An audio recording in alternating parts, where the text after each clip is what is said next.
ಸನಾತನ ಧರ್ಮದಿಂದ ನಮಗೆ ಗರ್ಭ ಸಂಸ್ಕಾರ ಸಿಕ್ಕಿರೋದು. ಸೊ ಗರ್ಭ ಸಂಸ್ಕಾರದಲ್ಲಿ ಏನಾಗುತ್ತೆ ಅಂದರೆ ಇಲ್ಲಿ ಬರೀ ಹೆಣ್ಮಕ್ಳದಷ್ಟು ಪಾತ್ರ ಇರೋಲ್ಲ. ಸೊ ಹೆಣ್ಮಕ್ಳದೆಷ್ಟು ಪಾತ್ರ ಇರುತ್ತೆ, ಗಂಡು ಮಕ್ಳದ್ದು ಅಷ್ಟೇ ಪಾತ್ರ ಇರುತ್ತೆ ಅಲ್ಲಿ. ಸೊ ಅವರ ಕ್ಯಾರೆಕ್ಟರಿಸ್ಟಿಕ್ಸು ಮಗುಗೆ ಬರುತ್ತೆ, ನಮ್ಮ ಕ್ಯಾರೆಕ್ಟರಿಸ್ಟಿಕ್ಸು ಮಗುಗೆ ಬರುತ್ತೆ.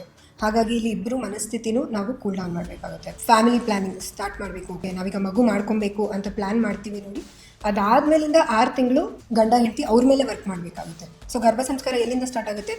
ಗಂಡ ಹೆಂಡತಿ ಅವ್ರನ್ನ ಲೈಫ್ ಸ್ಟೈಲ್ ಚೇಂಜ್ ಮಾಡ್ಕೋತಾರೆ, ಅಲ್ಲಿಂದನೇ ಗರ್ಭ ಸಂಸ್ಕಾರ ಸ್ಟಾರ್ಟ್ ಆಗುತ್ತೆ. ಈ ಆಕ್ಸಿಡೆಂಟಲ್ ಪ್ರೆಗ್ನೆನ್ಸಿ ಎಲ್ಲ ಆಗುತ್ತೆ ನೋಡಿ, ಆವಾಗ ಅವ್ರಿಗೆ ತುಂಬ ಕಷ್ಟ ಆಗುತ್ತೆ.